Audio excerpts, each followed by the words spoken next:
पाकिस्तानी तैयारों के साथ लड़ाई में तारीखी सबकी और राफेल तैयारों की तबाही के बाद राफेल डील में मोदी हुकूमत की करप्शन और फ्रॉड से मुताल्लिक इल्ज़ामात पर बातें दोबारा शुरू हो गई हैं।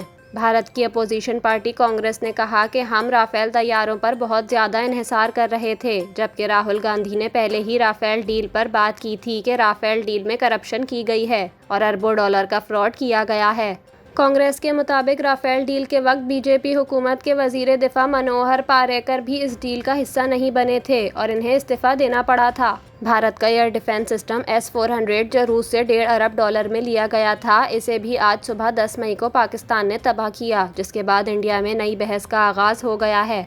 वाज़ेह रहे कि पाकिस्तान ने भारतीय जारहियत का जवाब देते हुए आज सुबह उधमपुर, आदमपुर और पठानकोट एयर बेसेस समेत कई एयरफील्ड्स को तबाह कर दिया, जबकि भारतीय रियासत महाराष्ट्र की इलेक्ट्रिक कंपनी पर साइबर हमला करके बिजली का निज़ाम मुकम्मल तौर पर जाम कर दिया और मिलिट्री सैटेलाइट को भी जाम कर दिया। इसके अलावा भारतीय वज़ीर आज़म नरेंद्र मोदी की रियासत गुजरात में पाकिस्तानी ड्रोन्स कई घंटों तक परवाज करते रहे। पाकिस्तान ने भारत की भटिंडा एयरफील्ड को भी तबाह कर दिया।